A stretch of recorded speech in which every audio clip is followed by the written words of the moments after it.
और आज प्रधानमंत्री नरेंद्र मोदी अपने संसदीय क्षेत्र काशी से तीसरी बार लगातार नामांकन करने जा रहे हैं और बहुत ही महत्वपूर्ण आज का दिन है। कई वीवीआईपी भी उनके साथ शामिल होंगे बीजेपी। जी हाँ, कई राज्य के ऐसे मुख्यमंत्री हैं जो इस कार्यक्रम में शामिल होंगे।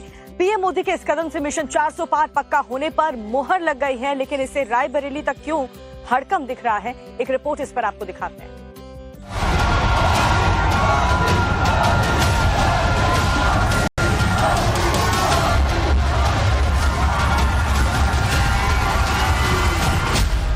माथे पर त्रिपुण, देह पर पीत वस्त्र और मंत्रोच्चार के बीच बाबा विश्वनाथ की देहरी पर शीश नवाए बैठे थे हिंदुस्तान के प्रधान। तीसरी बार वाराणसी से नॉमिनेशन करने पहुंचे पीएम मोदी ने बाबा की आराधना की। गर्भगृह में जब पीएम मोदी देवाधिदेव की अर्चना कर रहे थे, तब पीछे बैठे थे सीएम आदित्यनाथ योगी। महादेव की पूजा करने के बाद जब पीएम मोदी बाहर निकले तो बाहर खड़े काशीवासियों का हाथ जोड़कर अभिवादन स्वीकार किया। बाबा के दरबार में पहुंचने से पहले भगवा राजनीति की मौजूदा पुरोधा समर्थन मांगने सड़क पर निकले थे। जीत की हैट्रिक लगाकर सत्ता में वापसी की प्रतिबद्धता बार बार दोहराने वाले हिंदुस्तान के पीएम बीच सड़क पर हाथ जोड़कर आगे बढ़ रहे थे और दोनों ओर खड़े समर्थकों का उत्साह अति पर था। सियासी हवा का रुख अपने हिसाब से मोड़ने में महारत हासिल कर चुके पीएम मोदी यूं तो काशी की धरती पर थे, मगर वो यहीं से पूरे पूर्वांचल या कहिए कि यूपी और बिहार की उन तमाम सीटों को साध रहे थे जहां पर अगले फेज में वोटिंग होनी है। ये दृश्य इसलिए भी हैं क्योंकि राजनीति का रट्टा मारने वाले जानते हैं कि चुनाव के बीच पीएम मोदी के बनारस आगमन का मतलब सियासी तौर पर क्या होता है। कैसे उनके काशी की सड़क पर उतरते ही हवा बदलने लग गई।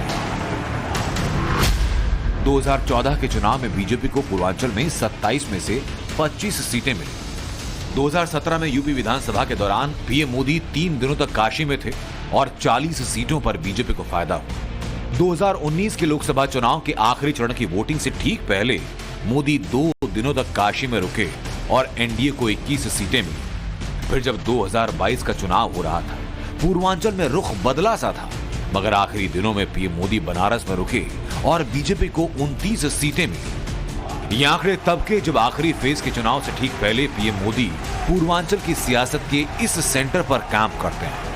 2 दिनों तक रुक कर वोटर को सीधा भगवा संदेश देते हैं। जाहिर है ये रोड शो उस संदेश की शुरुआत है।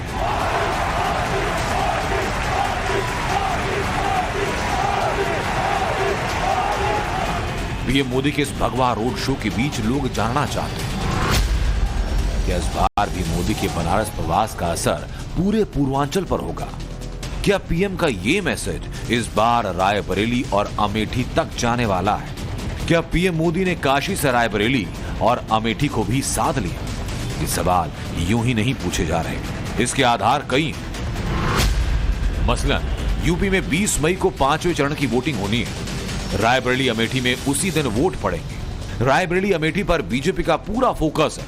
अमेठी का कांग्रेसी किला ध्वस्त कर चुकी बीजेपी इस बार रायबरेली में नई भगवा लकीर खींचने के लिए प्रतिबद्ध है। बीजेपी के नेता राहुल गांधी का वो पुराना बयान निकाल रहे हैं जो उन्होंने न्याय यात्रा के दौरान बनारसी नौजवानों को लेकर दिया था।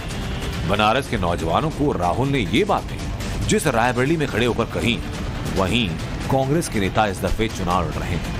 वहां उन्हें चक्रव्यूह में खड़ा करने के लिए बीजेपी ने पूरी ताकत लगा दी। मैं वाराणसी गया, वाराणसी में देखा मैंने रात को बाजा बज रहा है, ठंडा बाजा बज रहा है। वहां पे शराब पिए सड़क पे लेटते हुए बाजा बज रहा है। यूपी का भविष्य रात को शराब पिए नाच रहा है, डांस कर रहा है, नशे में। ये उसी रायबरेली की बात है जो देश के सबसे बड़े सूबे की सियासत के सेंटर में, जिसकी